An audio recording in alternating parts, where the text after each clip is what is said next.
movies at last. Looks like it, Aunt Mattie. Huh. What, Dad? Hello, son. Well, daughter, how was the moving picture tonight? Lovely. Mice, that's what it was. Just a lot of mice. There wasn't anybody killed in the whole thing. No, well, then I'll stick to these. These don't talk. And that big cluck Norman Maine was in the picture tonight. Never does anything but kiss a lot of girls. Norman Maine is one of the best actors in pictures. You and your movies, that's all you think about. You shouldn't be allowed to go to them at all if you're asking me. Too bad I was so busy in the kitchen. I didn't hear anybody asking you. Hello, Granny. Hello, darling. But of course, no one ever listens to me. I do if they're within 10 miles of you. Gadding around picture shows. House all cluttered up with movie magazines. And the other day, I caught her talking to a horse with a Swedish accent. Sis. We're only young once, you know. Ah, Hollywood. You'd better be getting yourself a good husband and stop mooning about Hollywood. Do you know what she wants to do? She wants to go to Hollywood. I've known it all along. I've seen her making faces in the mirror and talking to herself. That's what comes of your movies. Why, what would you do if you did go to Hollywood? I'd be an actress. I would, I tell you. I've always known I could. Guys, wouldn't it be wonderful to have a movie star in the family? Oh, Miss Blodgett, may I have your autograph?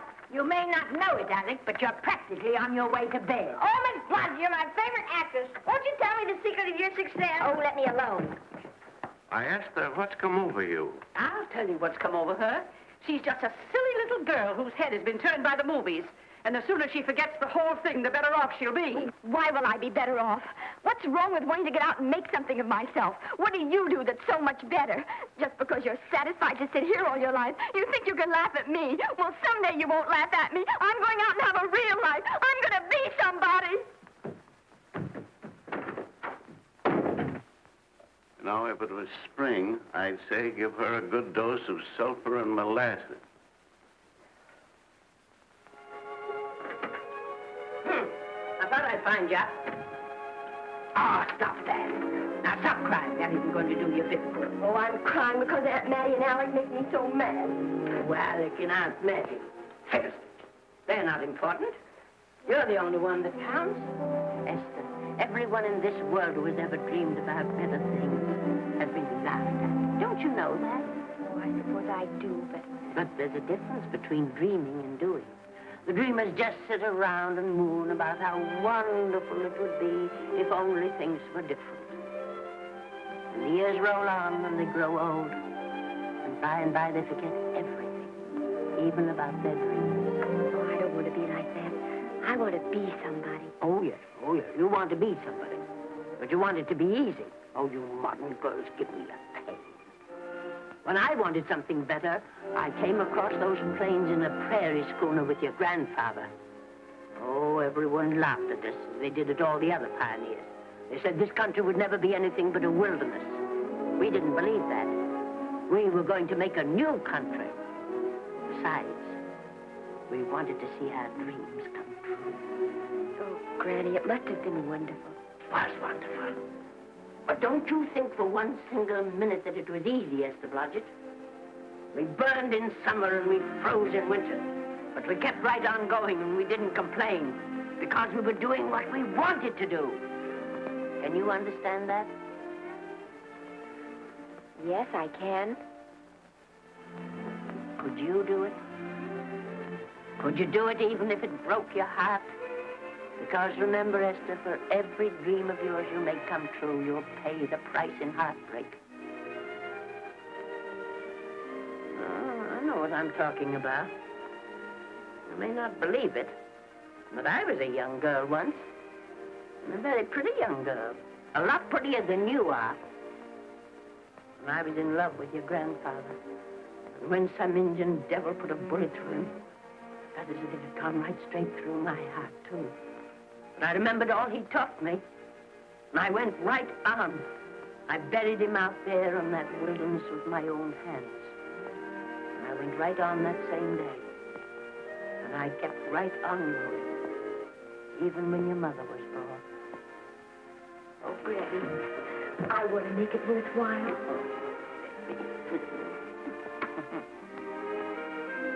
You know, Esther, there'll always be a wilderness to conquer. Maybe Hollywood's your wilderness now. From all I hear, it sounds like it. But if you've got one drop of my blood in your veins, you won't let Mattie or any of her kind break your heart. You'll go right out there and break it yourself. That's your right. Here. Oh, here. Stop that nonsense. Here. Take this and go to your Hollywood. Oh, I can't take your money. Well, why not? It's your savings. Well, I was only saving up for my funeral. Now I don't think I'm ever going to die. Oh, Granny, how can I ever thank you? By giving me your word of honor that you'll never tell a living soul where you got that money. I promise. Remember, if you do, I'll have you arrested for robbing me.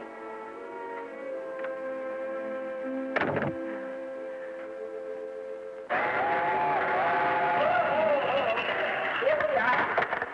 Want something, Granny? Oh, I can make it, dear. Oh, thanks. Oh, I kissed Dad goodbye. Just a little kiss. He didn't even wake up. I bet you didn't try that on your Aunt Mattie. Oh, Aunt Mattie. Think of her face when you tell her. I am thinking about it. I've waited for that chance for 30 years. Here she is, girl. Oh, thank you, cousin.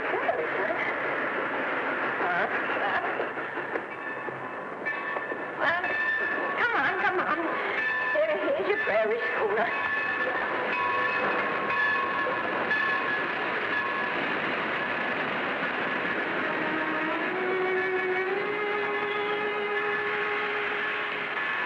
All aboard.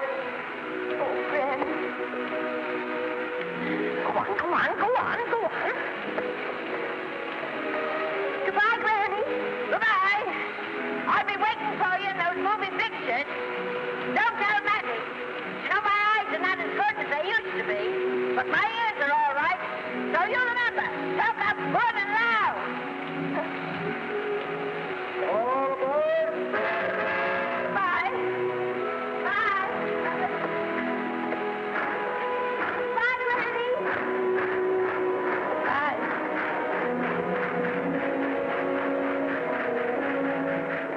You want to go home now? I don't want to, but I will.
Good afternoon. Day, week, or month? Well, it's a little hard to say. You see, I'm going into the movies. Well, you better take it for a week. It'll break your jump to Beverly Hills. Are all the studios really near here? All except Gaumont British. I suppose the best way to get a job is to go straight to the studios, isn't it? Mm-hmm. I haven't any illusions, you know. I'm perfectly willing to begin with a little bit of a part, or even as an extra. $6, please, in advance. Oh.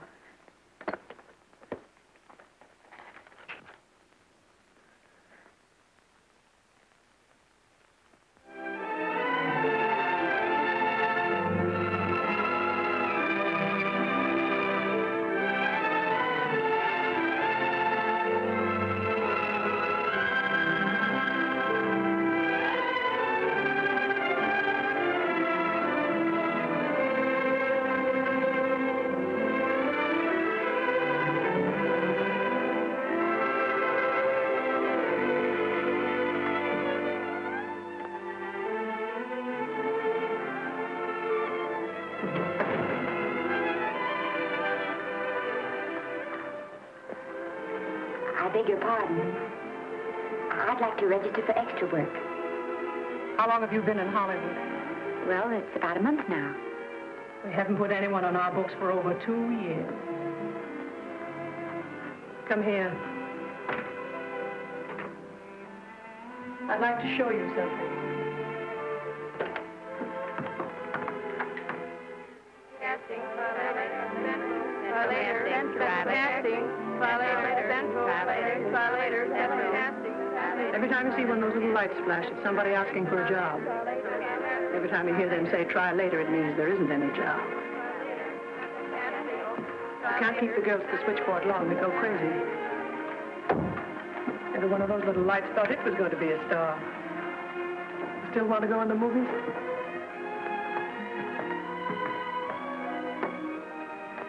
You know what your chances are? 1 in 100,000.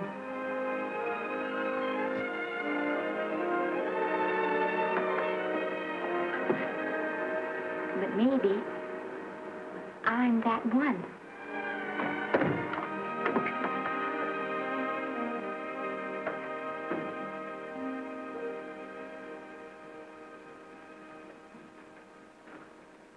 Any phone calls for me, Mr. Randall? Oh, no. Jesse Lasky and Sammy Goldwyn must be writing letters instead. How's the luck today? There wasn't any. Maybe you don't go at it in the right way. Now take Danny McGuire here. He knows the ropes, don't you, Danny? Sure, I've had him around my neck for years.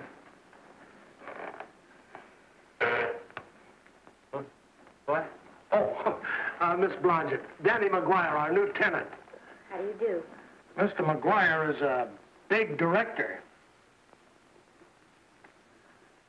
Oh, are you really? Oh, could you possibly use me in a picture, Mr. McGuire? Of course, I haven't had much experience, but I don't think that really matters if you're willing. And I Now really listen, feel that... lady. In the first place, I'm not a director. I'm an assistant director. In the second place, if I had any jobs to give away, I'd confer one on myself. And in the third place, you should have stayed back home in the first place.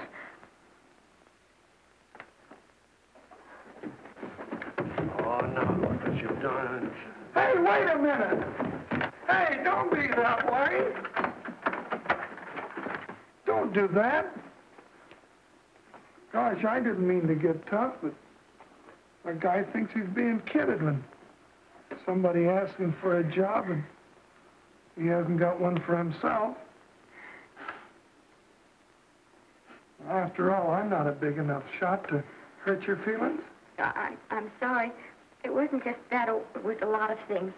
Looking for a job every day and never getting any nearer to it. I guess I was beginning to get a little scared. I know. Lady, do I know. Well, there's only one thing to do for that feeling when you're tired and sunk and down to your last nickel. Come on and I'll buy you a drink. Well, it's not as bad as down to the last nickel. I've still got $11 left. $11? You're going to buy me a drink. Come on.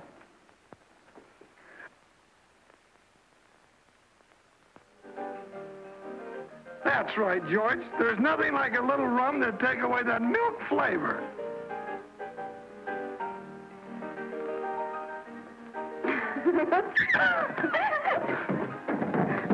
I beg your pardon. Certainly.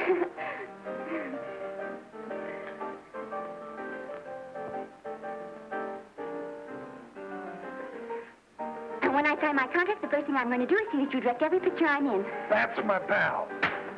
Of course, I'm going to be perfectly nice about it, but I'll just insist. Now, that's the way to talk. Don't let them lick you. Oh, I should say they can't lick me. If they try anything like that, what? I just won't sign.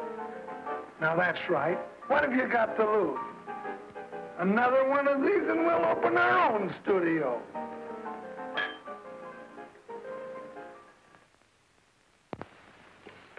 Bill rendered $24. Past due. Remit without further delay. Me.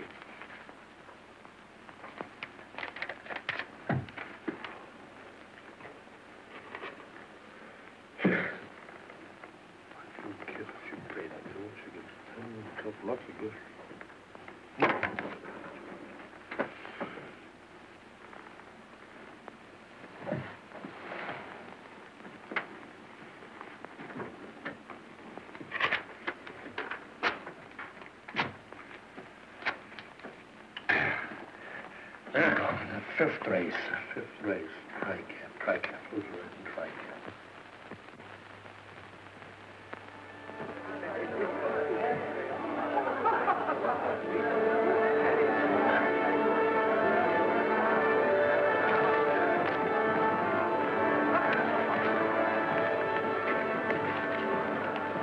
Hey, the program's going to be swell tonight. Now, you take this fella Beethoven. I'm a pushover for him. And Chopin, well, he's not so dusty either. But I kind of wished that once in a while they'd play something you could sort of go out whistling, you know, like Blood on the Saddle, Blood on. Well, there's a tune. Hey, why don't you throw your hat in the air or something, can't you? This is a celebration. My job starts tomorrow. I know it does, and I think it's swell, Danny. Gee, I wish you were in on it, too. But, oh, no, it would have to be a war picture. One of those big novelty numbers, a war picture without any beautiful women at the front. Oh, well, something will happen soon. Maybe. Why don't you go home, kid? Oh, Danny, I can't do that. I came here, and I've got to stay. Well, now, if it's on account of money, I can only... Thanks, you've given me enough already. Anyhow, this is no time to be worrying. This is a party. Look at all the people. Everybody in the world. Look. That's me and your name.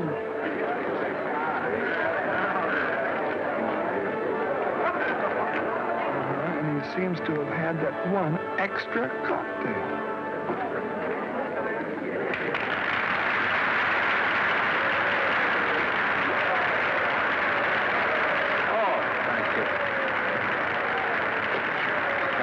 Sit down, you dope. That's for the orchestra leader.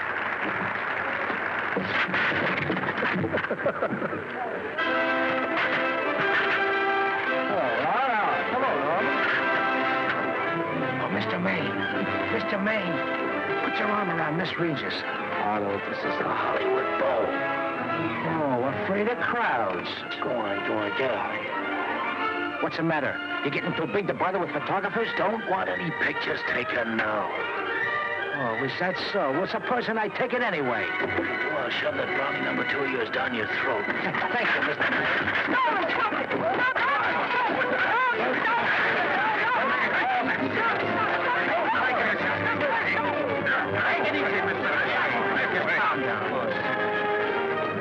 Normie, come back and sit down. Everybody's laughing at you.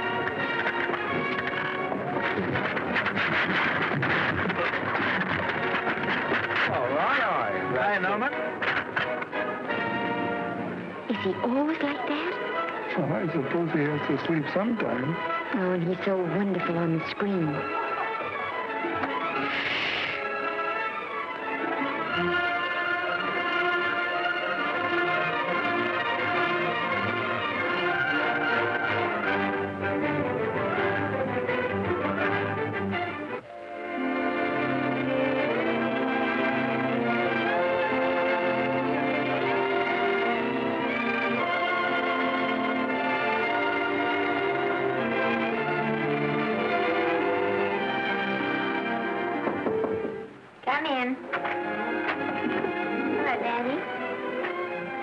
the matter? Well, believe it or not, I got a job for you. Daddy, that's wonderful. When do I go to the studio? Well, you don't exactly go to the studio. Oh, it's on location. Well, it's not exactly on location. But of course, I haven't any makeup. Will you tell me what to get and sort of help me put it on? Well, you don't exactly need any makeup. You see, it's not really a picture job. It's being a waitress. Oh. Well, it's kind of a picture job if you look at it right. You said it was a waitress. Well, it's waitressing for Casey Burke, the big director over at our studio. He's giving a party tonight to kind of celebrate on account of finishing the picture, and he wanted me to get him an extra waitress, and it's $5. And I thought of you right away, Esther. That was awfully sweet of you, Daddy. Well, there's going to be a lot of big people at Burke's house tonight, and I'll bet you there's any number of big directors, and if you're there, maybe they'll notice you.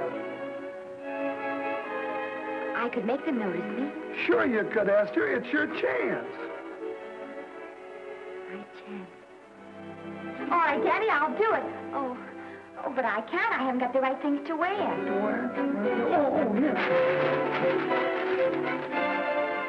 Now, you don't think the wardrobe department's right next to my office for nothing, do you? A perfect fit.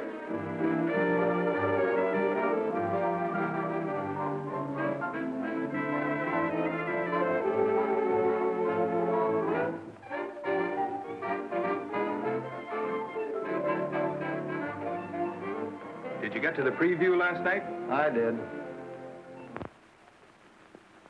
Would you like a little hors d'oeuvre? They are very nice. Oh, thanks. But what did you think of the picture? They should have saved it for Thanksgiving. What a turkey.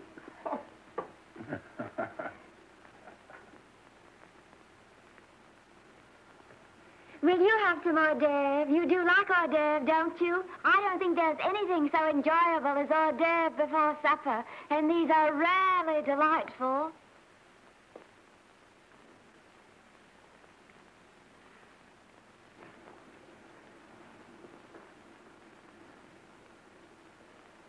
And at the finish, the kid turns around and sings a lullaby to its mother.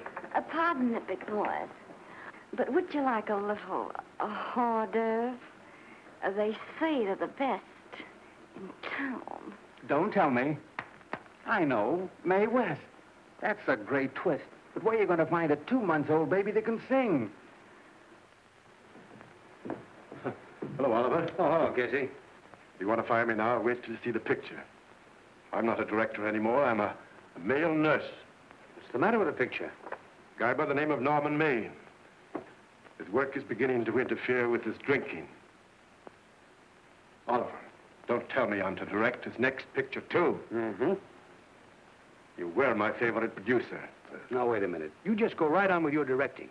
I'll take care of these stars. I know how to handle them.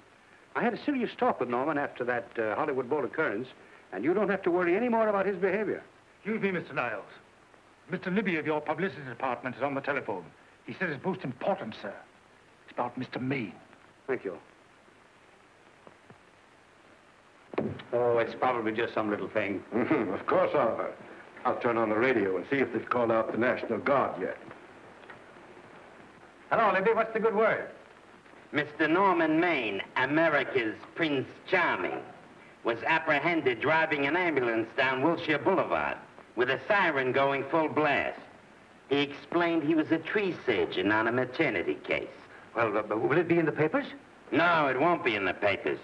But that's a nice, expensive hobby of yours, keeping Mr. Maine's informal entertainments out of the public press. Oh, that's fine work, Libby. Try and see that no one gets to Norman. He's probably home sleeping it off. Oliver. Yeah. Why can't you forget those dopes at the studio for one night? Business, business all the time. I don't know what's going to become of you. Norman. Why didn't you call for me? Oh, by darling, why didn't I call for you? In case you've forgotten, I was supposed to come here with you. Oh, that's all right. I got here without any trouble. The only reason I don't slap your face. Yes, darling, I know. Hello, John. Oh, hello, man. What's the matter with Oliver? He looks as if he'd had bad news. Hello, Mary. What's the matter, old boy?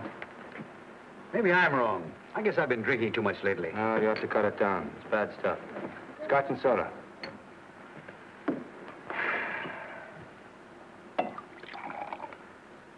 Come on. The word, you know, is pronounced Quinn. Bad dialogue, Oliver. I'd rather not watch this. You know best. Soda. Thank you.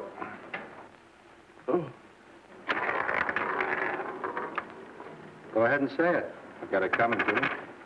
Don't make it tougher on me, Norman. I don't want to stand here and preach, but take a look at my side of it. I'm trying to make pictures with you. I know.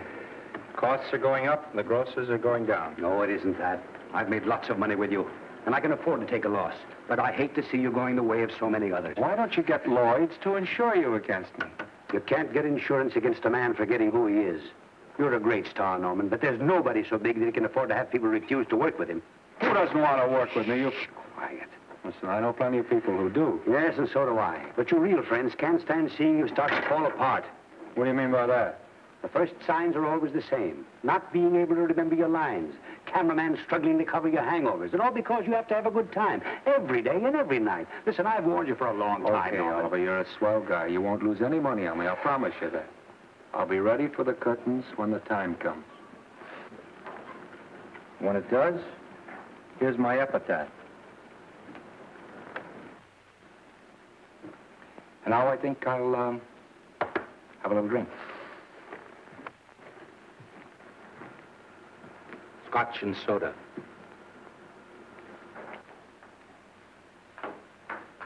Scotch and soda. Ooh.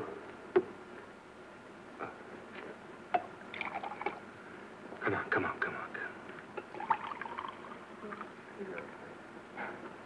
A little soda? Caviar? No, thanks. Yes, pardon me. Ah, lovely. No, I mean the caviar. Mm-hmm. No, don't go away. I'm starving. Really. Which would you take? Well, I don't know. You know? I don't know either. It's hard to choose. I think I'll take caviar. Mr. Maine doesn't care for any more. Do you know me? No. Well, Normie doesn't care for any more. I think I shall get very drunk indeed.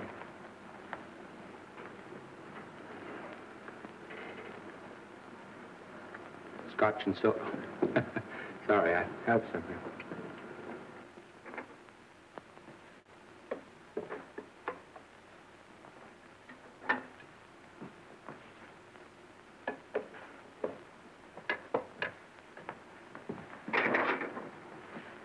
Oh. Mind if I help?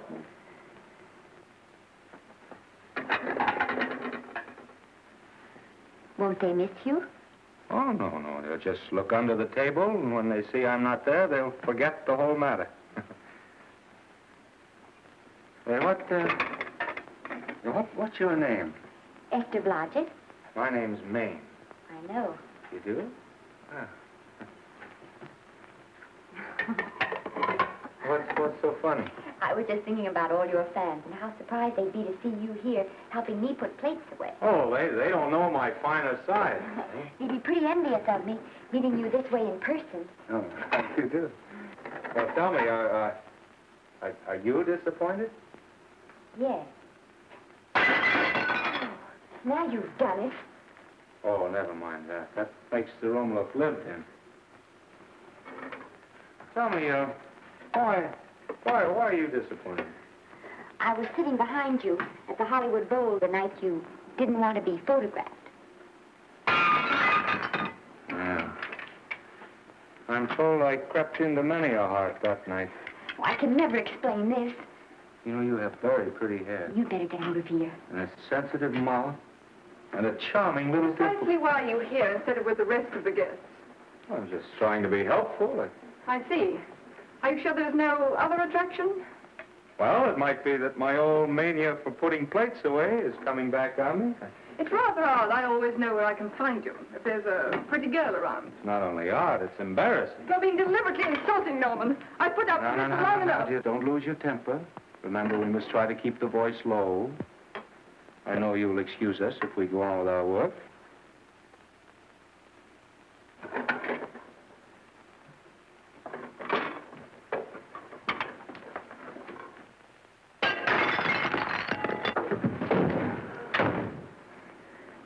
Now see what you've done.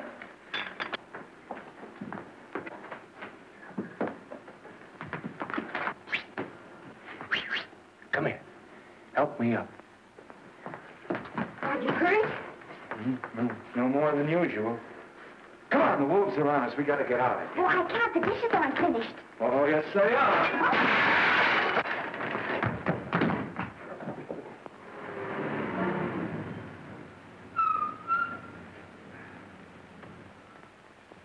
Well, I bet I know what you're going to say now. What? Good night. Good night, and thanks. Hey, wait a minute. Hey, you realize that all I found out about you is that you're foolish enough to want to go into pictures? But why is it foolish? Look at you. Yeah, that's what I mean. No, I'd rather like to go into this matter a little more thoroughly. Oh, that's awfully nice of you. Why don't we go on up to my place and talk it over? Oh, no. Thank you very much, but I really must say good night. Good night. But you're not angry. No. I'm hungry. Well, why don't you go and get something to eat? Good night, Miss Blodgett. Good night, Mr. Maine. Wait a minute. Peter, the least I can do is to see you to your door. Will I see you again? I hope so. Has anyone ever told you that you're lovely? Well, now you know. Thank you.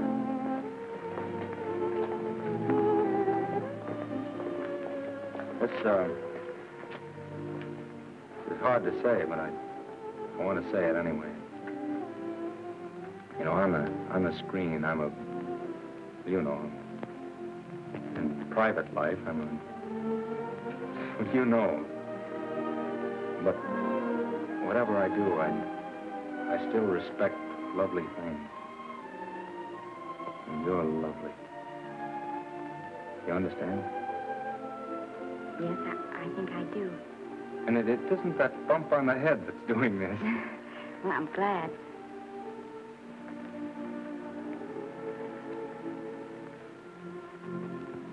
Good night. Good night.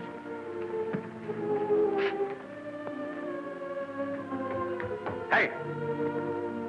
You mind if I take just one more look?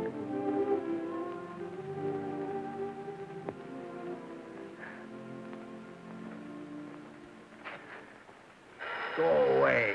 Quite impossible. I wouldn't even consider it. No.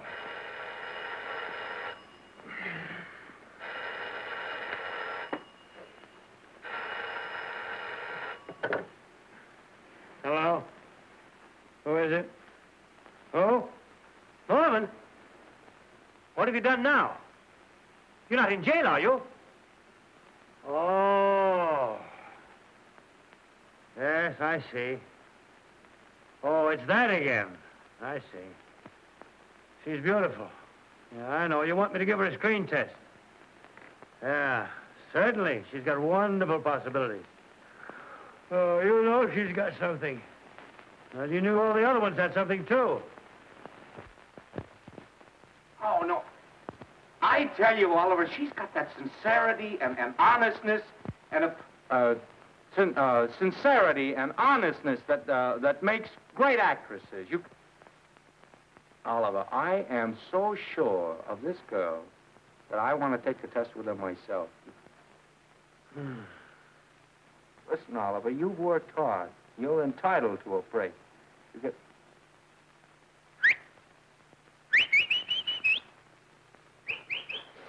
Yes, I heard you. Anything.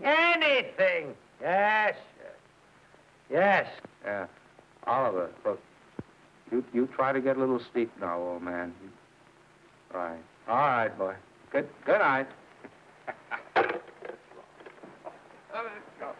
Now, tell us.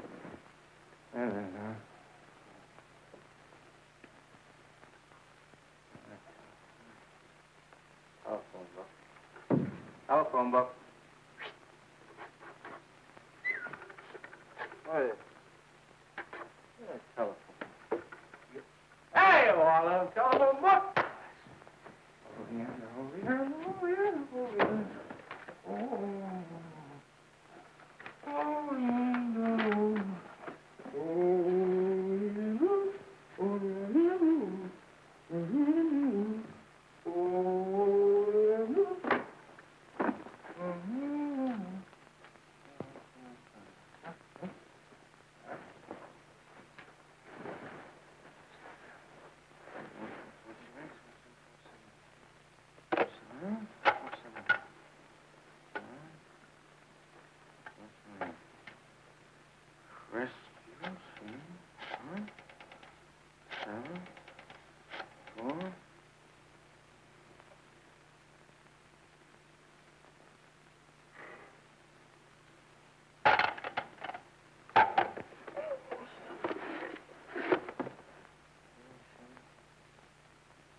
Telephone.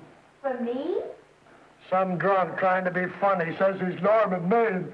Oh, thanks. I'll be right down. And this project, would you give him a message for me? Tell him it's 3 o'clock in the morning!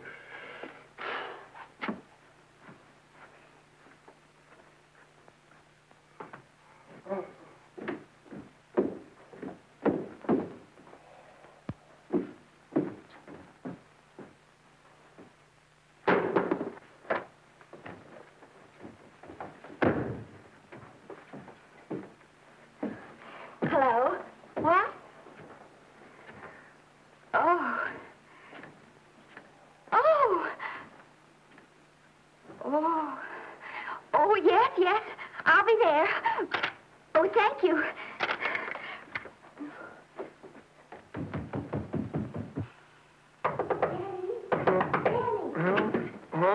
Daddy, what do you think? I'm going to take a test tomorrow, and Norman Maine's helping me do it. I'm taking one, too. Garble's assisting me.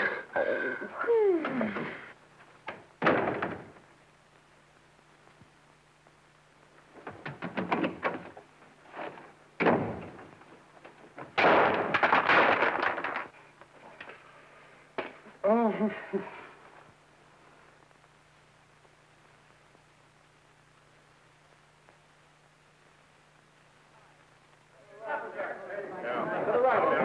Move that Golo in. With a silk on that broad. No, the Yankee. Is this light too hot for you, Hanley? Okay, but cut down on your backlight. Put a double on that 90. Bring it down a little. That's it. Now, pull down on that 150. We're ready to take him. Get pulled down on that 150. Okay. Come here and get this thing. Run it here.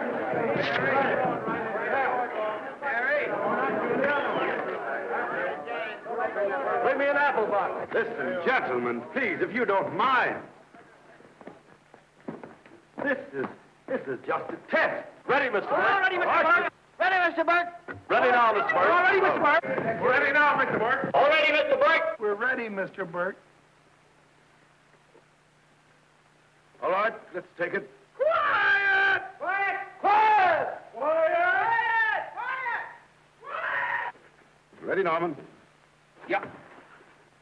You ready, Miss, what's your name? You'll soon know your name, Esther. The whole world's going to know it. But I'm so scared. Maybe I better not try it today. Oh, come on, now, don't be foolish. They all had to go through this. Harlow, Lombard, Myrna Loy, and now Esther Blodgett. All right. I'm ready. This is a take. Roland. Quiet. Hey!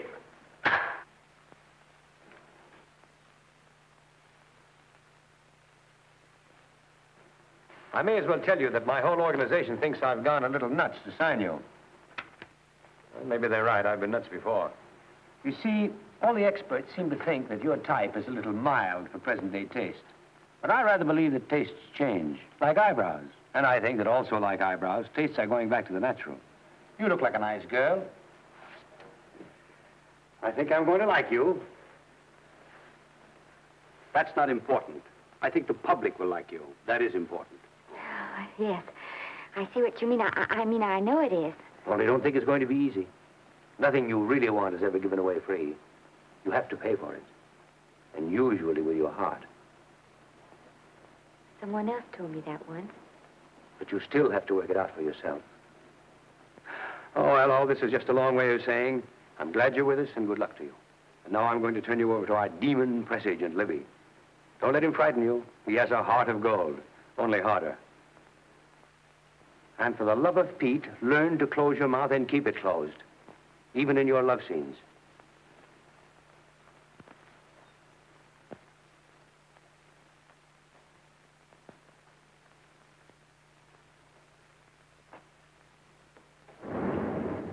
Are you a Russian? No, I was born in Fillmore, North Dakota. Oh, no. First saw light of day in a mountain cabin, a trapper's hut, high up in the Rockies. Go on. Well, I always wanted to be an actress. Dreamed of footlights as Lonely Kitty. Are you sure there's no Russian in your family? Positive. That's a shame. Well, what does your father do? He's a farmer. Social register-eyed father. Fed up with hypocrisies of 400, sought wilderness for consolation. There, amidst the mountain flowers, he raised another blossom, his lovely little daughter. What's your name? Esther Victoria Blodgett.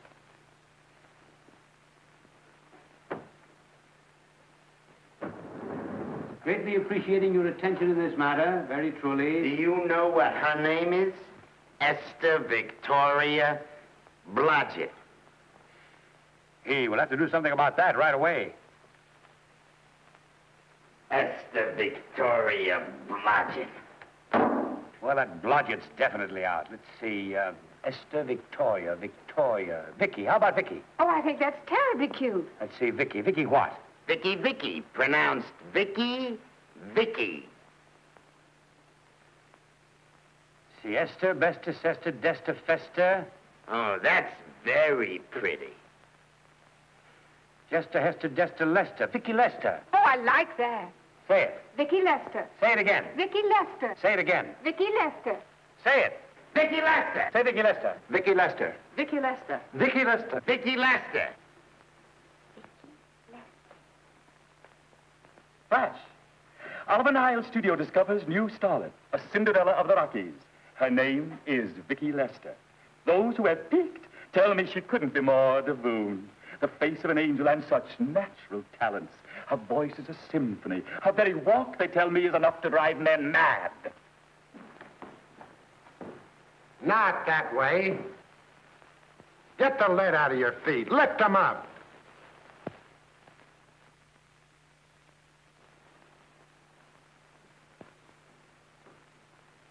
That's better. It's terrible, but it's better. The quality of mercy is not strained. It droppeth as the gentle rain from heaven. Cease. Through the mouth, my child, through the mouth. The nose is for smelling roses. Proceed.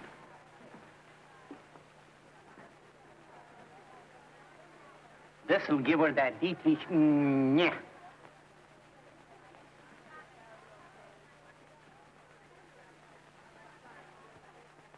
we're on the wrong track. She still looks surprised.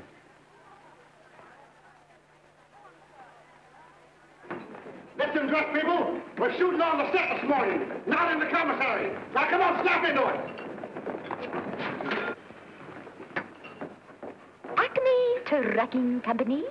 No. Mr. Smith is not in.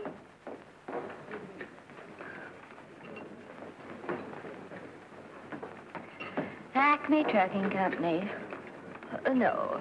Mr. Smith is not in.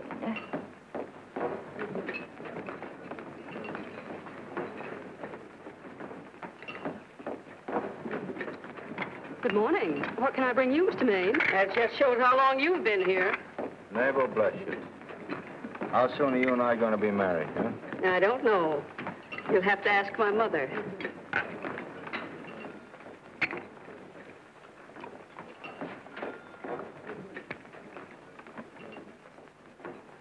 Acme Trucking Company? No, Mr. Smythe is not in. Acme Trucking Company? No, Mr. Smith is not in.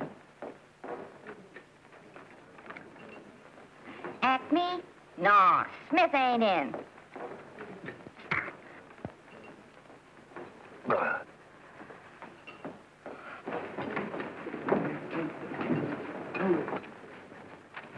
Acme Trucking Company? I'd like to speak to Mr. Smith, please. Mr. Smith is not... Oh, Norman.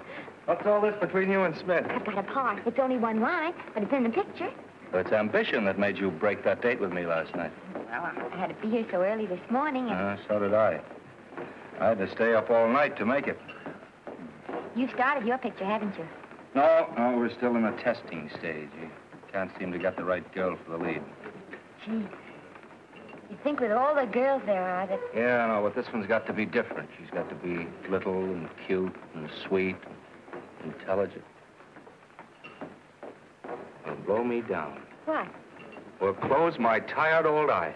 Well, what is it? Hold everything. Come on. Come on.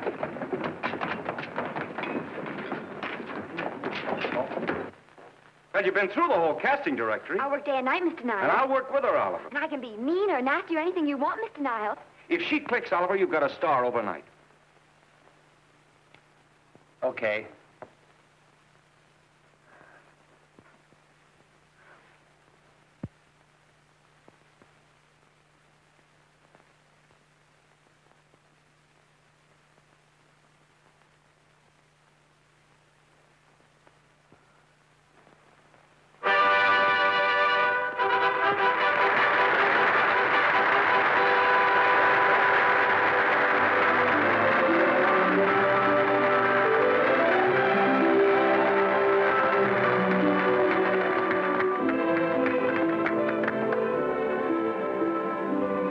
Wait till you hear them at the end of the picture.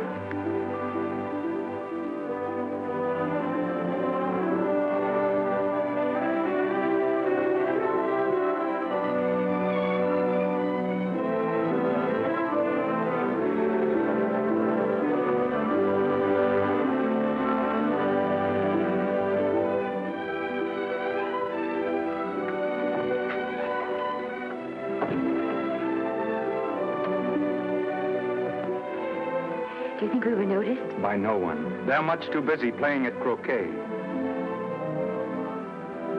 I've loved you all my life. But we only met 2 days ago. That's when my life began.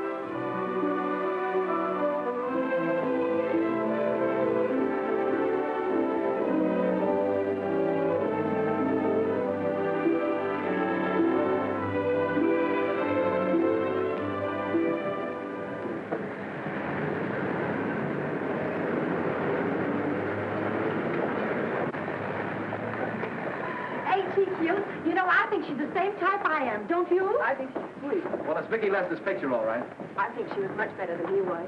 These producers are so horribly down. They won't know how good she is. Well, maybe it's because she's a good girl. No, Maine's not so bad, but it's Vicki Lester they'll go to see. Isn't she, darling? I think she's the most precious little thing I've ever seen. a knockout, Libby. You might mention that when you write your review. That Lester kid's a gold mine. Didn't you like Norman Maine? Was he in it? Libby, I'm afraid we have another hit. It's in the bag, neatly tied up with beautiful pink ribbons. Say, where are Norman and Vicky? I don't know. I thought you had them. I wish they'd come. We're having a party at the Trocadero. Isn't it thrilling running away from people? Norman, it's so exciting, So new. A star is born. Come on, run.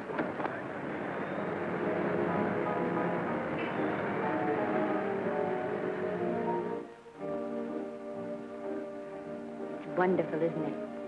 Crazy quilt. Oh. It's a carpet that's spread for you. It's all yours from now on, you know? Come, Esther. You're a success. You'll have everything in the world you want. I hope it'll make you happy. Hasn't it you? But then there was one thing I never had. Lots of times I told myself I'd found it, but I always knew I was lying. Still, I never stopped looking for it. Maybe it'll come. Well, I think it has come, Esther. I only wish it weren't too late. Oh, but it's not too late. Oh, you can't throw away your life the way I've thrown away mine and have anything left that's good enough. No. You can. Norman, you can. You mustn't tell me that, Esther. I'm so afraid that I'll believe it.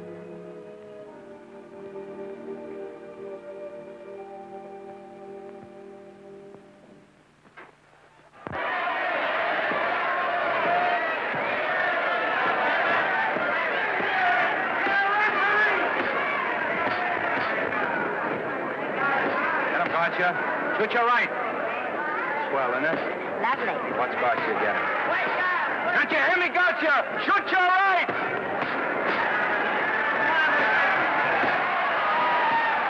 He's down! Gotcha, got him! Gotcha, got him! He did, didn't he? Yeah, but he'll be up, though. You like it? Sure I did. You like me? Sure I did. Ooh, that reminds me. Will you marry me? No, thank you. Come on, gotcha, finish him. Why won't you marry me? Wasn't that dependable? Hey, shoot your right! Throw away your money? Break him up in there, break him up. Drink so much. Well, suppose I quit drinking. Yes? Come on, gosh, you shoot the right in there, the right. Suppose I save my money. Yes? There he goes, let him have it. Suppose I became absolutely dependable on all occasions. Yes?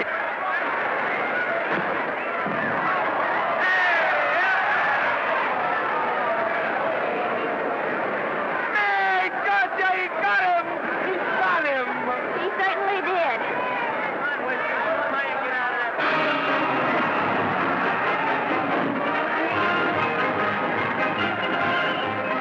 Gee, that's a beautiful fight.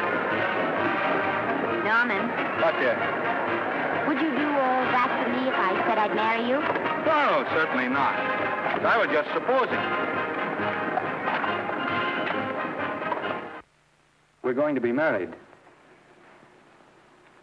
Guess I didn't read that line right. I'll try it again. We are going to be married. Both of us. Yeah, to each other. What do you think of that? Well, when? Where? Well, we thought we'd elope in the conventional manner. What's the matter? It's trying to decide whether it's good for the studio. Is it? It is. And bless you, my children. When's it going to happen? Oh, we thought we'd just sneak out sometime. We're not telling anyone but you. Listen to this. The screen's ideal romance blossomed into breathtaking reality today when Vicky Lester and Norman Maine, America's dream lovers, slipped quietly through the portals of holy matrimony. How does it sound? Horrible. But you see, we're going to elope. Sure you are. It'll be the biggest elopement this town ever saw. We'll get a tie-up with the Army, have you escorted all the way down to Yuma by 20 of their new bombing planes. Is he going with us? Don't you think we can work this thing out better alone? No sense in bothering the happy couple with all the details. I'll see to it that you get a carbon copy of the whole layout. I can hardly wait. I'm sorry. We didn't realize that we were in the way. While you're settling the details, you don't mind if I take this woman out and buy her a ring, do you? Sure, go ahead. We want everything legal. That's a charming match. A nice girl like Vicky, and public nuisance #1. Now, wait a minute, Libby. Norman's all right. And if you'll pardon my pointing, Vicky's business is her own. It doesn't require any comments. I wasn't making any comments. I just said it was a rotten shame. So go ahead and plan the elopement. Oh, that elopement stuff is out. You can't get any scope in that. We're going to have a wedding. Where'll we have it? Customary place, I believe, is a church. Nah, it's been done. This has got to be something big. The beach. I can visualize it. The bridesmaids in bathing suits. 20,000 Santa Monica school children spelling out the word love. It's a novelty, but is it big enough? Why not the city hall? A police escort of every motorcycle cop in town.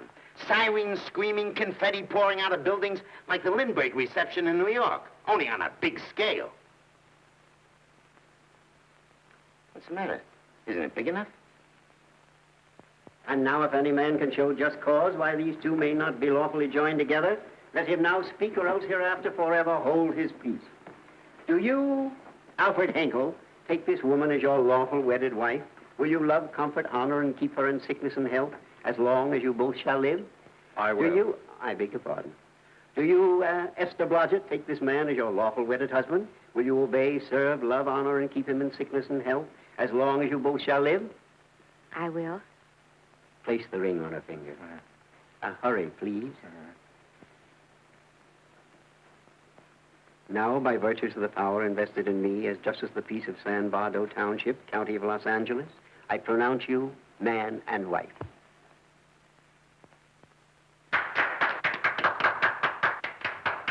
Quiet! And now I must exercise my prerogative of office. I hope you'll be very happy, Mrs. Henkel. Thank you. Thank you, sir. Oh, Thank you Danny. very much. Now, if you'll please sign the license. Oh, yeah. You know, Mrs. Henkel, I can't help but believe I've seen you somewhere before. Oh, really? Well, I believe this is the first time I've ever been in San Bardo. You know, your face is familiar, too, Really? Mr. Henkel. There you are, sir. Thank you very much. Oh, Here's your thank you, receipt. sir. Thank you. Goodbye. Goodbye. See you again. Yes, goodbye. No, I don't mean I'll see. No. Yeah, I think you got by with it. But it was close. That JP was just beginning to remember where he'd seen us. Well, anyway, we got away from Libby. Hello, Toots. If you will be kind enough to glance between my shoulder blades, Mr. and Mrs. Henkel, you will find there a knife buried to the hilt. On the handle are your initials. Lovely to have seen you, Libby. Hey, wait. Hold it, Danny.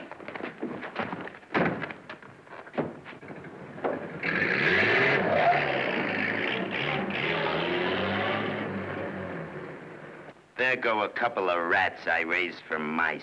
Well, they got a right to get married, haven't they? I haven't got any right to double-cross the public, and I haven't done it yet. Hey!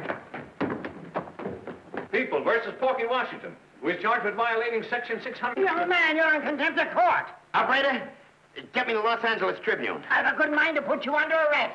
Wait till I make the score. You wait, too. Tribune, give me the city desk. Johnny, this is Matt Libby. I got a flash for you. Norman Maine and Vicky Lester were married at 2:30 this afternoon. Vicky Lester? Court recess.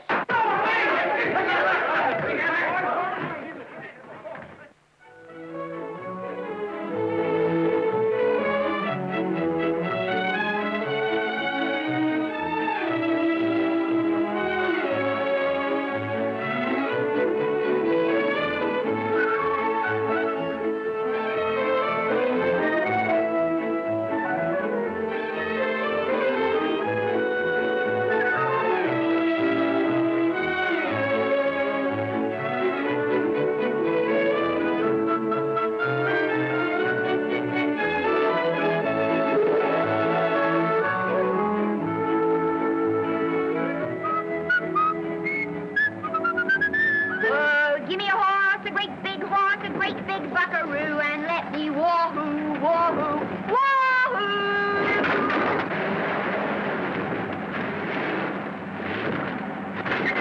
Wahoo!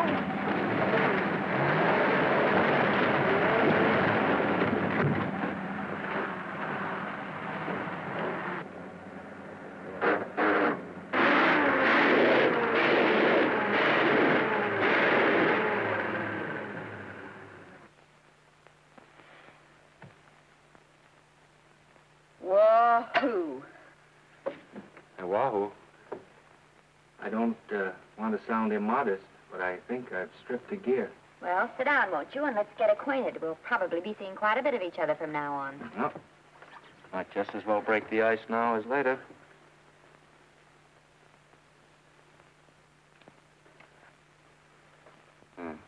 Now we're old friends. Hey, have I got time for a shower before dinner? Plenty, if you can find the shower. I never can remember where that thing is. Does it pull out or slide under? Here, I think I can find it. Nope, it's the linen closet. Here it is. Nice work. Oh, half the time those things are just luck. I'll see if I can disinfect this steak.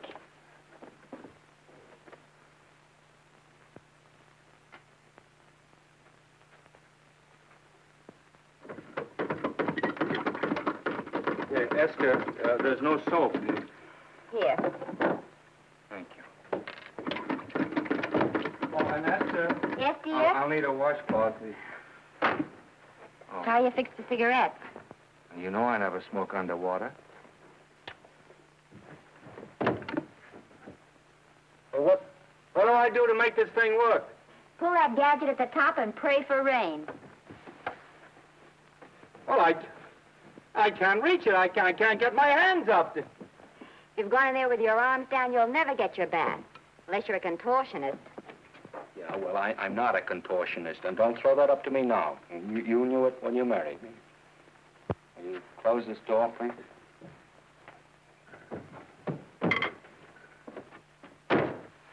Thank you.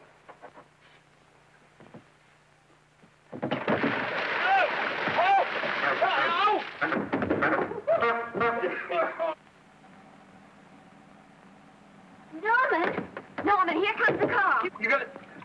Huh? Here, quick. Quick what? Quick, go out and stop them and ask for help. Oh, I'll catch cold. Oh, you'll get warm again. Yeah, don't you? They'll recognize me. Now, if you keep your face down, go on. There may not be another car for a week. What? Howdy, partner. Howdy. Stuck? Yeah, how'd you guess it?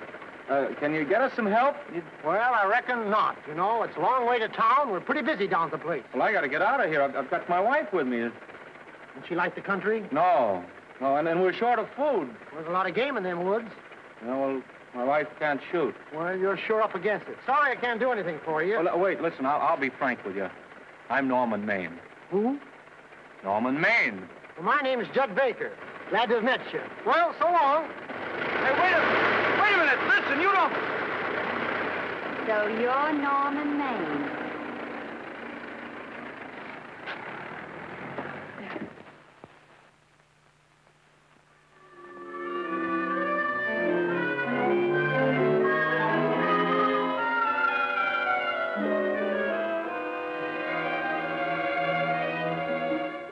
I got my prestige to look out for. I'm supposed to be the best publicity man in the racket. And they laugh themselves sick when I even try to get a decent mention of Maine. Yes, I know how sensitive you are, Libby, and I don't like to see your feelings hurt. Thanks, boss. Now, Vicky, there's a dish for free space. But if Maine swam across the Pacific, the papers would keep it a secret.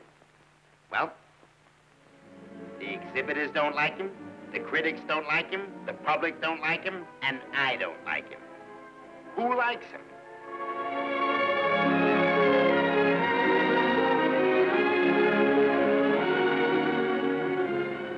Oh, but, darling, this is almost too much of a surprise. And there I was in my touching innocence, thinking we were going to live at the beach house. Oh, we'll still keep the place at Malibu. But this is special. This is our castle. It used to be in the air, you know? We'll never use any ugly words like contracts and pictures and careers. When we come in those gates, we'll check the studio outside. Come on, I got another little surprise for you.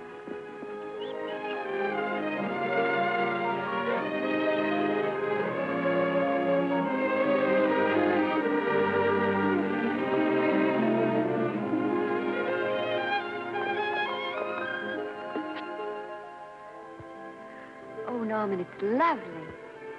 So are you lovely. The whole world's lovely. Hey, hold it!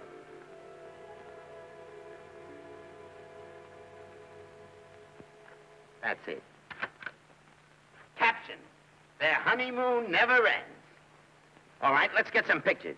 Now, if the bride will sit here and the groom stand behind her, we'll have something unique. Now let's go after something different. You sit down and she'll stand up. Pretty radical, isn't it? Yeah, but in a nice way. Okay, Adolphe, fire. Caption, their honeymoon begins anew. Ah, the producer. Caption, their honeymoon ceases abruptly. Hello, Oliver, glad to see you. No, I'm glad you're back. Thank you. Vicky, how well you're looking. Hello, Oliver. Am I interrupting? Yes, thank you. Just want a couple more pictures. That's enough of both of them. What they're asking for is exclusives of Miss Lester. Alone. Oh, I see. Well, come on, Oliver, let you and me get exclusive. See you later, Vicky. Oh, don't worry, Otto. My camera smashing days are over. They ain't your only days that are over. Oh, hold that, Miss Lester. Gorgeous. Well, Oliver, how's the dividend situation? Very pleasant. I think we'll show $2 million on the next quarter. Oh, smart move of mine to sell my stock, eh? Oh, well, when you need money, you need it. Well, some people save up for just such an event. There's bound to be a rainy day occasionally. Yeah, but as a citizen of California, I've always refused to admit that. Yes, I know, but still it does rain. Well, anyway, you can thank me for some of those dividends of yours. Mm-hmm. Oh, can't you? Oh, sure. That was a little too quick, Oliver. What's the matter? The Enchanted Hour was a smash hit, wasn't it? Well, it made Vicky a star overnight. Yes, it should have. What about me? Oh, let's talk about business at the office, Norman.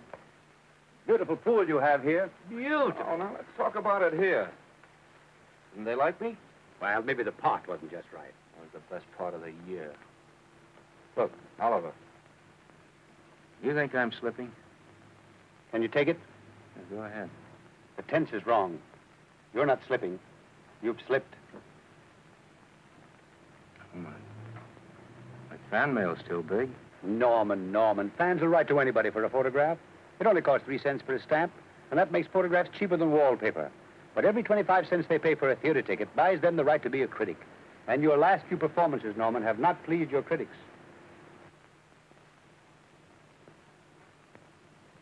You remember I told you I'd be ready for the curtains when the time came? Here it is. Let's call off the contract, no hard feelings. We're not quitting, either of us. There's no explaining these things. We've all seen how the public turns. Maybe we can turn them back. I've got a swell script lined up for you. About Esther. You think that I'm going to get in her way? Well, as a matter of fact, as it happens, there's no part in this story for her. I'd more or less planned to star her in a picture of her own, with that young Pemberton opposite her. He's coming along nicely. Good for young Pemberton. All right, Oliver. We'll make a try at it. Let's hope it's not too late.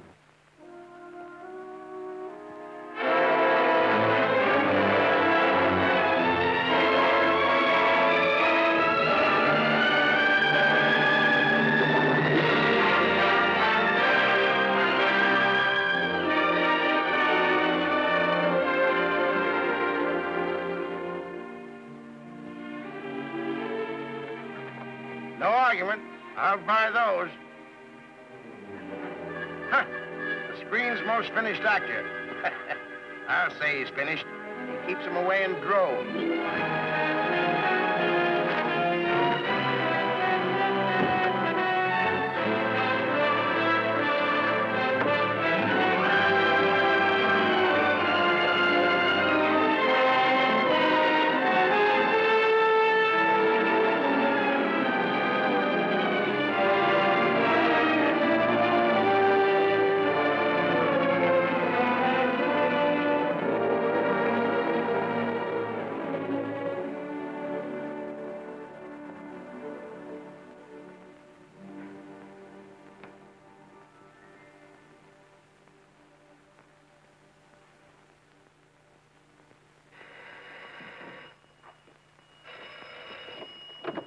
Hello?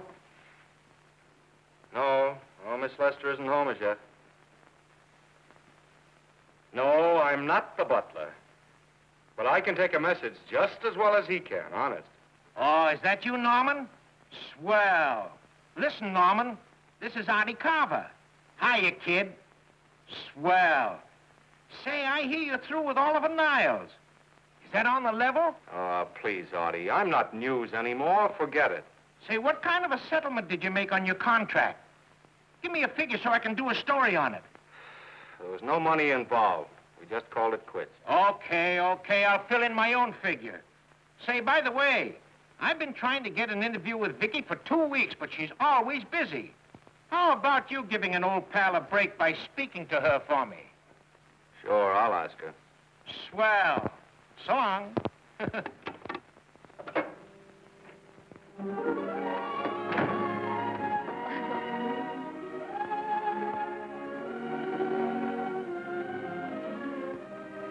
I didn't mean to be late, darling, but Casey wanted All right. You're here now. What's new today? Nothing. Haven't been out of the house. Let's go somewhere tonight. No. You're tired. We'll stay in. I'm not tired, really. Oh, yes, you are. You've got a hard day ahead of you. Anyway, I see so little of you, I'd like to have you to myself. Oh, but it's the servants' night out. We haven't any. Yes, we have. I fixed a little snack with my own lily white hands. I'm learning to cook in my spare time. Then I think I'll marry you. I get it. You want to make an honest cook of me, huh? Comes in on wheels in this joint.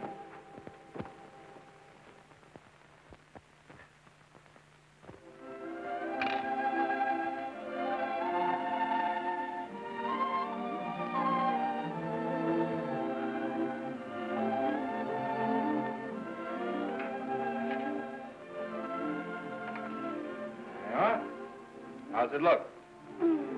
Wonderful. Huh? That's what I thought.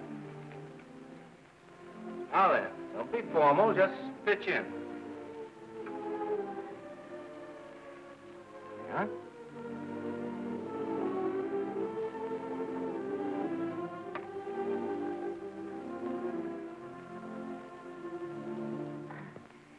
I'm afraid my mouth's not quite big enough. I'll measure it next time and make them to size. A little hard to lift, too. In fact, I think I'll take those measurements right now.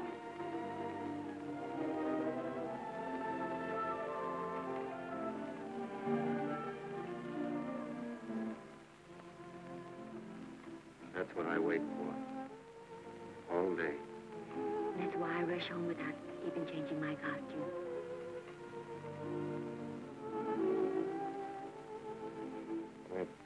We're forgetting that we're hungry. Would you like a sandwich? Thank you. I still have a little work on this one.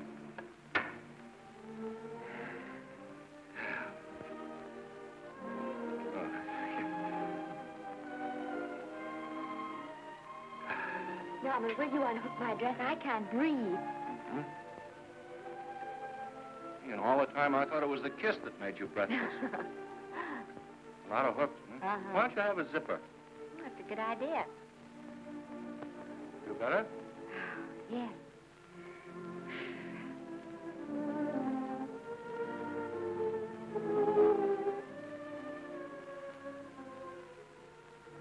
Don't look now, but I think that guy on your left is in love with you. I hope so.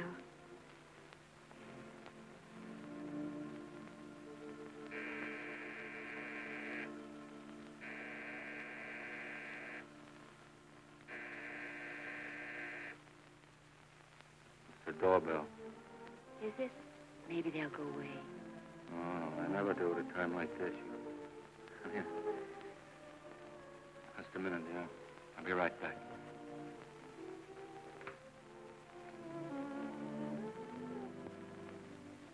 Does Vicky Lester live here? Yes. I got a package for her. I'll sign for it. Who are you? I'm her husband. Oh, sure. I'm right here, Mr. Lester.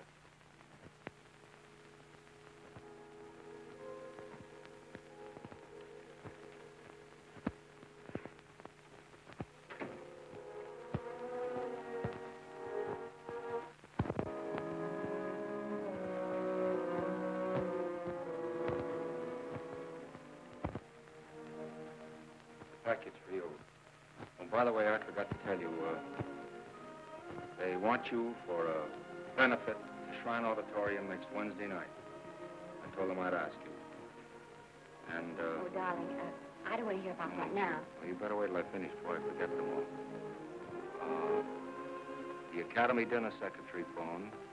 She wants to know if you want a table reserved for you. Oh, yes, Artie Carver called and asked if I'd use my influence with you to get him an interview. I told him I'd try. That was all, I think. Oh, Norman, let's don't talk about those things now. We're forgetting the wonderful food you prepared. Well, I'm not very hungry now. I think I'll fix me a little drink. No.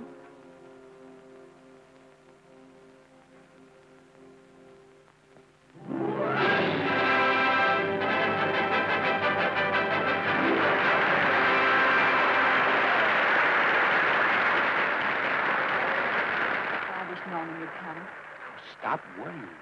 And think how nice that statuette's going to look on your mantelpiece. Do you suppose anything's happened to him? But of course not. He's just been held up in traffic. You think about that statuette. And now we arrive at the climax of the annual dinner of the Academy of Motion Picture Arts and Sciences, the highest award within our power to bestow. We have already applauded with our hearts as well as our hands, while awards are being given those gentlemen who during the past year have rendered distinguished service to the motion picture industry. We now pay honor to the ladies, or rather to one lady.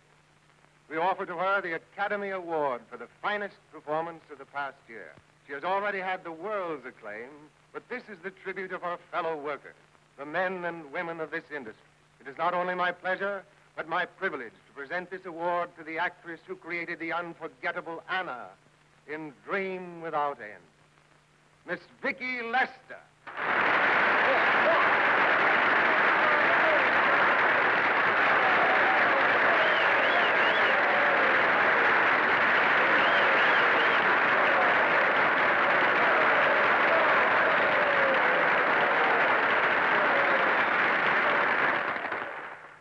What more can we say, Miss Lester? This says it all for us.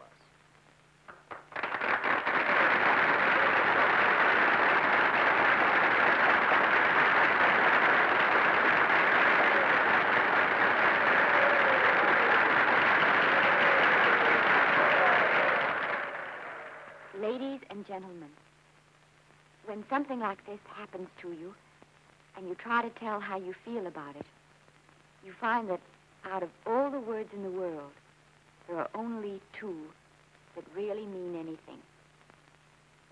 Thank you. All I can do is to say them to you from my heart. All I can do is to keep on saying them. Hey, that's fine. All the thing. That's a very pretty speech, my dear. Very pretty. You said the right thing. I want to be the very first one to congratulate you on that valuable little piece of bric-a-brac. Now I want to make a speech. Gentlemen of the Academy and fellow suckers, I got one of those once for a best performance. They don't mean a thing. People get them every year. What I want's a special award, something nobody else can get. I want a statue for the worst performance of the year. In fact, I want 3 statues for the 3 worst performances of the year, because I've earned them. And every single one of you that saw those last masterpieces of mine knows that I've earned them. Libby, start the music. What I'm here to find out is, do I get them or do I get them? Now answer yes or no.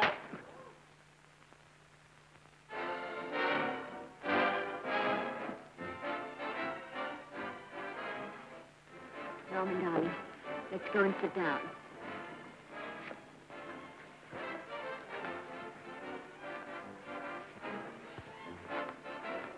Come on, Norman, sit to that. That's for you, Norman.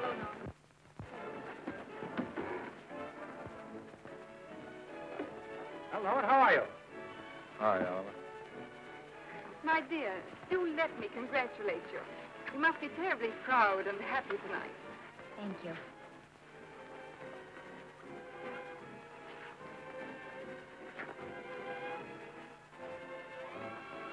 Somebody give me a drink.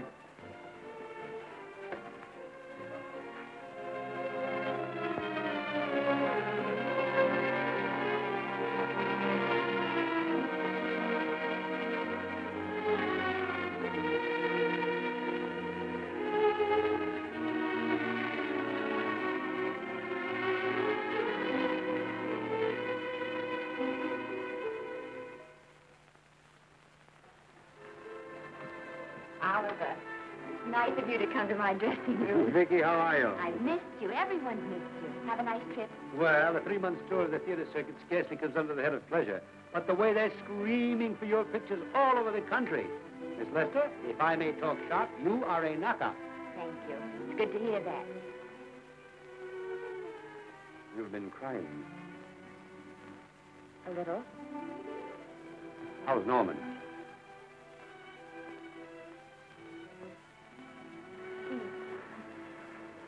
Well, he's trying awfully hard, Oliver. Letting Norman leave this studio was the hardest thing I ever did. There was nothing else I could do. I know. Has he been... Is he all right? He's gone to a sanitarium. He really wants to stop drinking. And I think he could only... Well, perhaps if he could start working again, there would be some encouragement. Oliver, could you do that? Oh, thank you. But he mustn't ever know I told you. He won't know, and you mustn't worry. I want you to keep up your good work in this picture. I'll try, Oliver. That's the one thing I can do for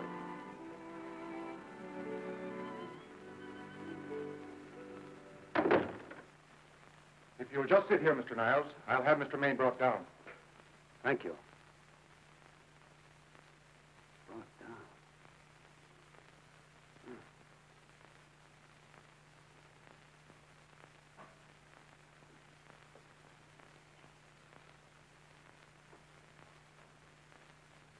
Hello, Oliver. Welcome to Liberty Hall. Hello, Norman. Well, no, Mr. Niles isn't slipping me a case of scotch, Cuddles. This is just a handshake. This is Cuddles, Oliver, my social secretary. We go everywhere together. How are you feeling, Norman? Fine. Getting along remarkably well, Cuddles tells me. He says you ought to see some of the boys. Let's sit down. Yeah. Cuddles, we really don't need you. Touching, isn't it? Can't bear to have me out of his sight. Are you comfortable here, Norman? Comfortable. It's positively luxurious. They even have iron bars in the windows to keep out the draft. How much longer are you going to be here? Oh, well, I'm really cured now. I'm just staying on for an extra week or two to get in good shape, you know. After all, there's no particular hurry to return to the cameras. That's what I wanted to talk to you about. I've got a script with a fine part for you in it. Oliver, that's great. That's great. Who plays opposite me? Well, it is not exactly the lead. Young Pemberton's doing that. But I tell you frankly, I consider your part better than the lead. Oh, I see. It's better than the lead. Well, of course, it isn't terribly long. But it's one of those parts that makes an impression on you. They'll be thinking about you all through the picture. Mm-hmm. Well, the thing is, Oliver, I'm pretty well set at another studio. I'm not at liberty at the moment to tell you which one. You know yourself how those things are. Of course. But it's a big picture. It's one of the biggest of the year. Mm-hmm. And the part. Every actor in Hollywood would give his teeth to play. Well, that's fine, Norman. Naturally, that will tie you up for a while. But we won't get to this picture for some time. And perhaps, if you want to consider it for later on, well, we'll be... I'll tell you, Oliver, you'd better not count on it. See, I've got several pictures lined up after this one, and they're talking to me about England. You know, they're doing some very interesting things over there, you know. Mm-hmm. Hey. What is it, Cuddles? Speak right out. We all love you. Your dinner. Oh, here we dine at 5:30 here. It makes the nights longer. Well, goodbye, Norman. I'm glad to see you getting along so well. Be out in no time. I'll have to introduce myself all over to a lot of people. They won't know me when I'm not drinking. Goodbye. Goodbye, Norman. Thanks for dropping in. Well, Cuddles? Alone at last, eh?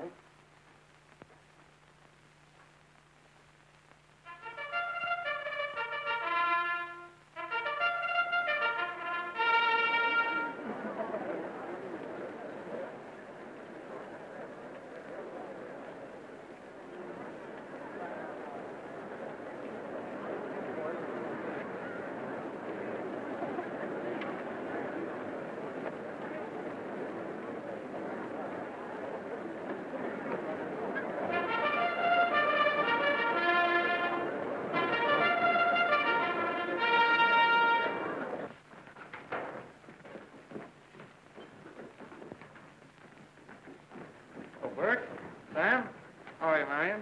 Oh, hello. Hello. Hello, Normie. Glad to see you. How I hate to run into these has-beens. They give me the creeps. Me too. He was good while he had it. And he had it quite a while. Hello? Hello, Mr. Maine. I haven't seen you in a long time. Oh, I've been resting. Ginger ale, please. Ginger ale and what? Ginger ale and ginger ale. A new leaf? A whole new book. Thank you. Scotch straight. Hello, Libby. Why, it's Mr. America of yesteryear. Do they let you wander about now without a keeper? Oh, sure. I'm a trustee now. Didn't expect to find you at Santa Anita. What do they do with the actors while you're away?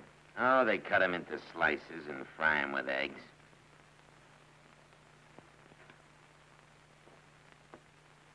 I suppose you'll be here all the time, now that you've retired from the hurly-burly of the silver screen. Well, we're living down in Malibu now and pretty lonesome with Esther away working all day. Well, I wouldn't squawk about that if I were you. It's nice to have somebody in the family making a living. Oh, wait a minute, Louie. I don't want to forget that we're friends. Friends, my eye. Say, listen, I got you out of jams because I had to. It was my job, not because I was your friend. I don't like you, and I never have liked you. Nothing made me happier than to see all those cute little pranks of yours finally catch up with you and land you on your celebrated face. Pretty work, Libby. Always wait till they're down, then kick them. I don't feel sorry for you. You fixed yourself nice and comfortable. You can live off your wife now. She'll buy you drinks and put up with you even though nobody else will. Wait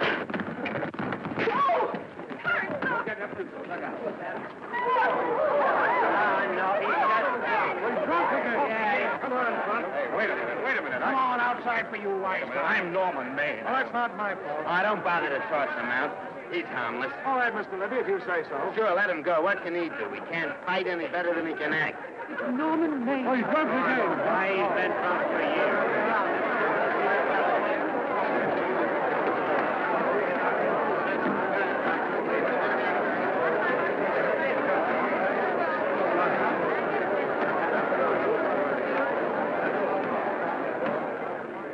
Give me a scotch. Double. Leave the bottle here.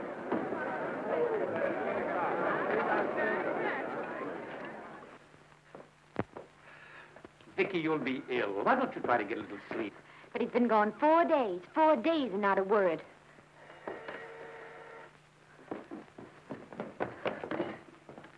Oliver, I can't. I just can't. Hello? No, this is Oliver Niles speaking. What? Where? Thank you. What is it? Nothing. Oliver, tell me. He's in the night court. He's been arrested on a drunk charge. Now, he's all right. He isn't hurt. I'm going right down and get him out. I'm going with you. Vicky, it isn't any place for you, and if it gets in the papers, What there'll do be... I care about the papers? I'm going with you.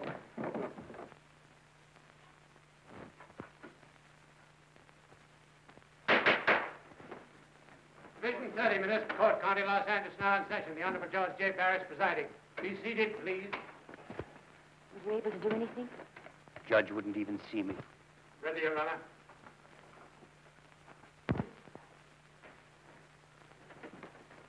I want to advise you that you're entitled to be represented by counsel, to be confronted by the witnesses that may testify against you, to compel witnesses to attend on your behalf to a public and speedy trial by the court or by a jury, and the right to be admitted to bail. Call the first five. Gregory, Hale, Haynes, Rodriguez, Johnson. Come on, boys, get over here. Go ahead. Move along. William Gregory. Plain drunk, picked up at 5th in town. Asleep in the gutter. 14 similar offenses in the past 6 months. Still at it, Gregory. How do you plead? I don't feel so good. I didn't ask you how you feel. I asked you how you plead. Guilty, I guess. When did you get out the last time? Just before Christmas. Well, I'm sorry you'll have to miss New Year's. You'll be out in time for Washington's birthday, 60 days. Milton Rails. Plain drunk, picked up on Brooklyn Avenue, given treatment at receiving hospital, then removed to jail. How old are you, Rails?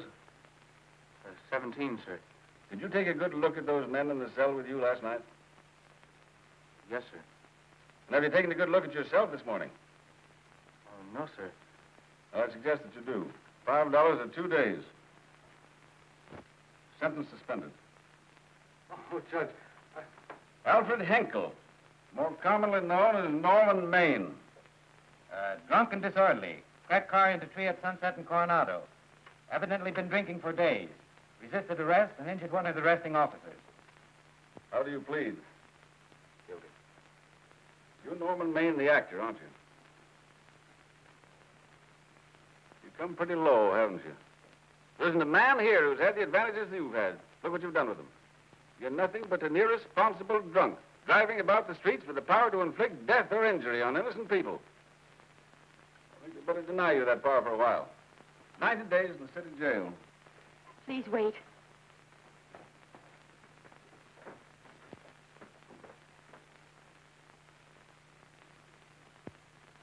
I'm his wife.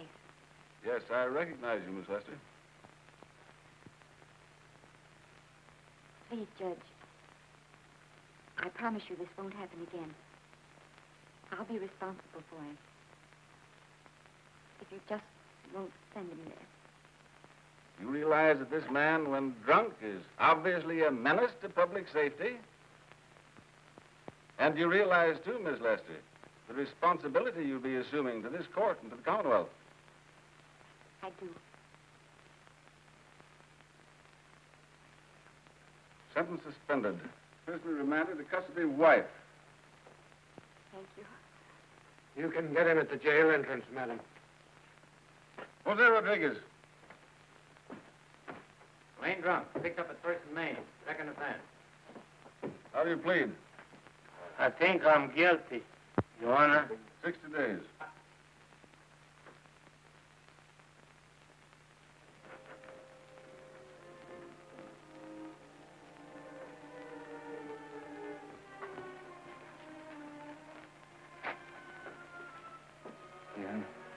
I'm so tired. Hold it, Mr. Maine. Picture.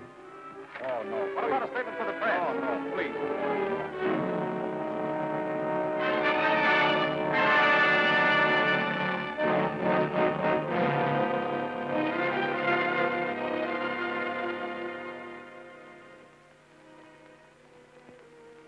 Instead of sleep, finished with me all day. It's the best thing for him. Awful to see this happen to someone you love. And know in your heart that it can't get any better. I only know that all I can do now is stay with him and try to help him. So will I. And between us, we'll take care of him. You're very fond of him, aren't you, Oliver? I'm very fond of both.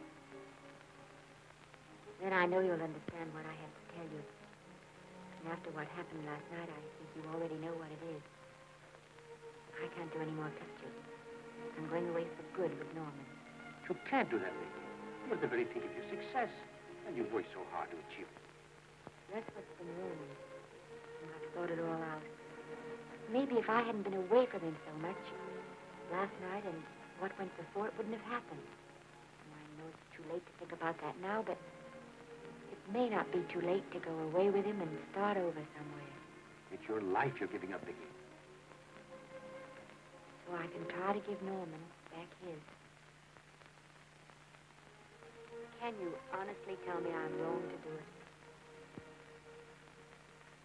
No, Vicky. I cannot honestly tell you that. Then there'll be no more Vicky Lester.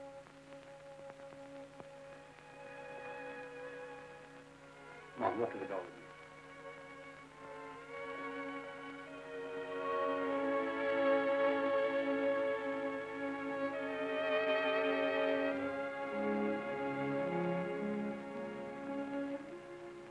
Goodbye, Vicky Lester. You were a grand girl. Good luck, Mrs. Norman Maine.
Darling,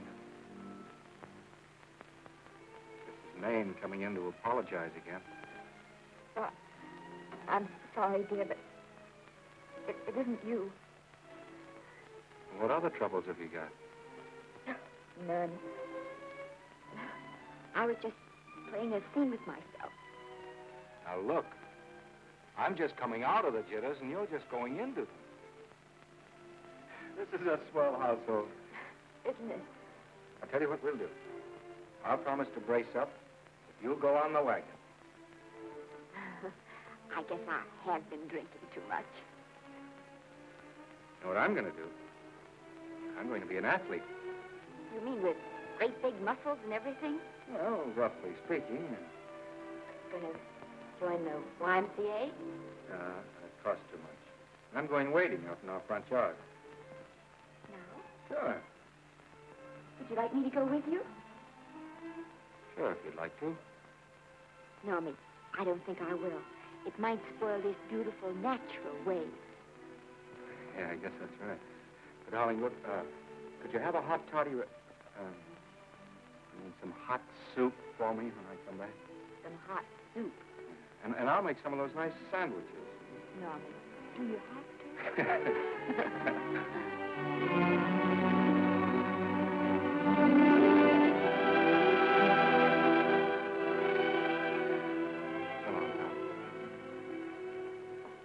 Now, don't stay in too long.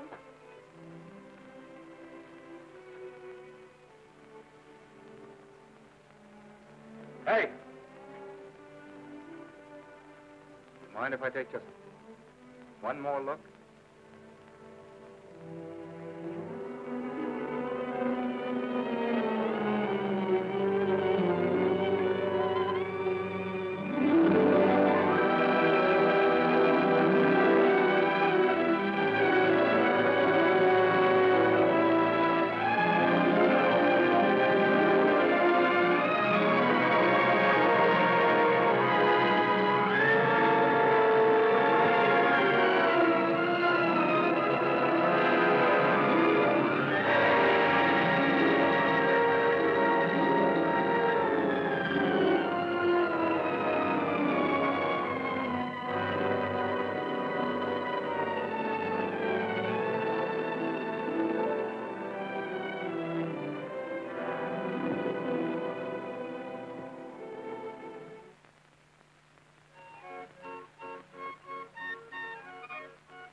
first drink of water he had in 20 years.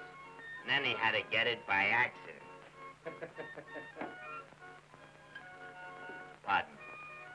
How do you wire congratulations to the Pacific Ocean?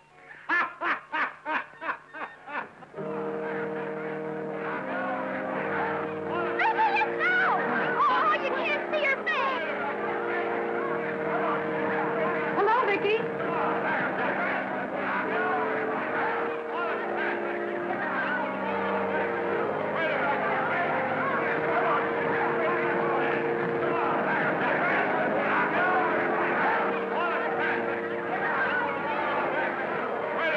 Can't you? Come on, Vicky, let's see your face. Vicky, will you sign my book for me? Write this is Norman May. Don't you care, Vicky? You get over it. Stand back, can't you? Don't you cry, dearie. He wasn't so much.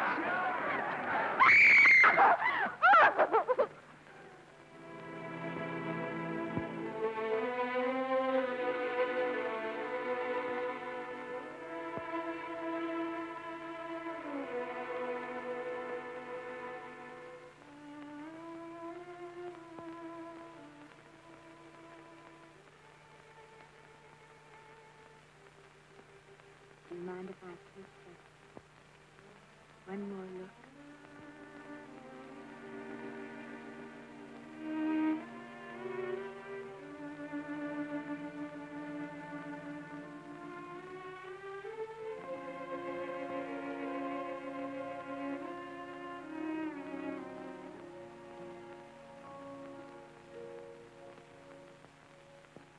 Here are the paychecks for the servants, Graves.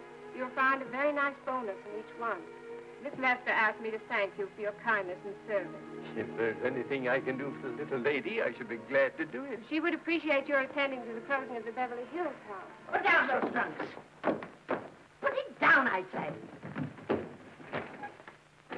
Well, where is she? In the bedroom. Who are you? I'm her grandmother. Get up.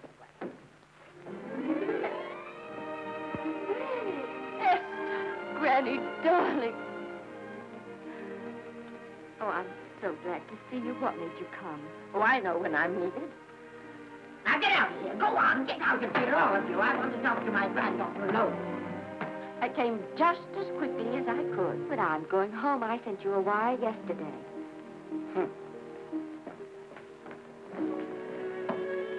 Sit down. Is it true that you're going to quit the movie? I never want to hear them again.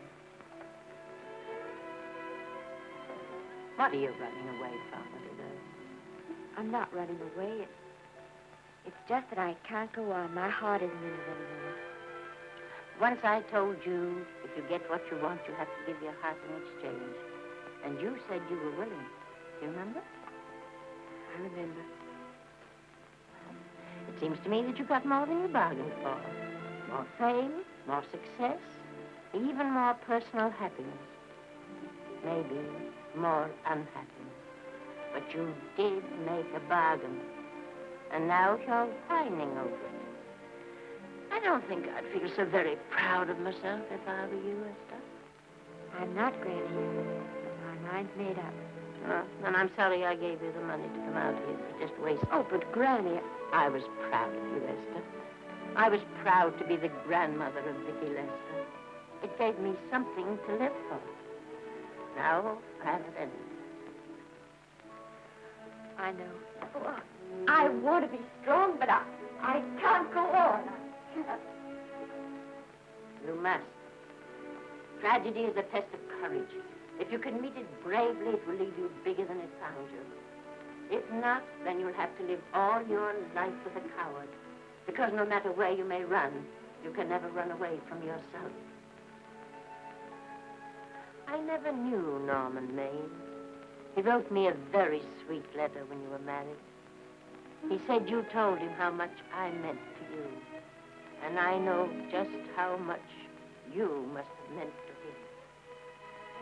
You know, Esther, I can't believe that wherever he is, he can be very happy, knowing that his death broke the spirit of the little girl he praised me so highly for raising. And I can't believe that he can be very proud, knowing that all his great love did for you was to make you a quitter. The car is ready, Miss Lester. We'll have to go now to make the train.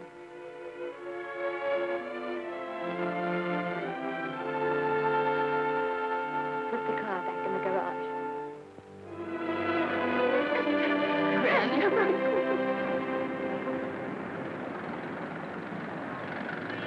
The entire picture industry has come to the Chinese theater for this opening tonight. It has come to pay tribute to a great star on her long-awaited return to the screen in what has been called her greatest performance. It has come to pay tribute to the girl herself. The girl who has won the heart of Hollywood. The girl who has won the heart of the world. Miss Vicki Lester.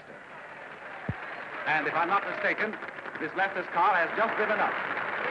Yes, it is she.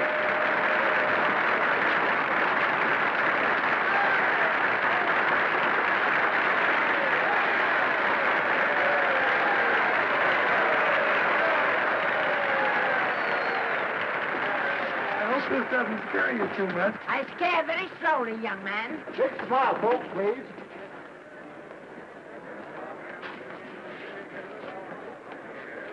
They'll have your mug, I mean your face, plastered across half the papers in the country tomorrow. How do I look? Oh, you look swell. You're a liar, but I like you. And here's Miss Lester's grandmother. Won't you say a few words to the radio audience, please? Say something, Letty. You know, we've got a thing like that back home where they all listen in on, but we call it a party line. Won't you say something, please? They're listening. Maybe some of you people listening in dream about coming to Hollywood. And maybe some of you get pretty discouraged. Well, when you do, you just think about me. It took me over 60 years to get here, but here I am. And here I mean to stay. Thank you very much.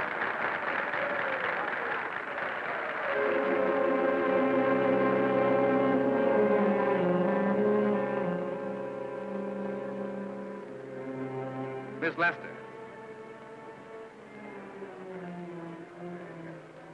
This microphone is on an international hookup. Throughout the world, your fans are hoping that you'll say a few words to them.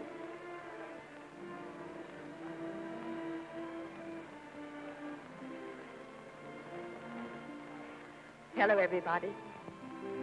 This is Mrs. Norman Maine.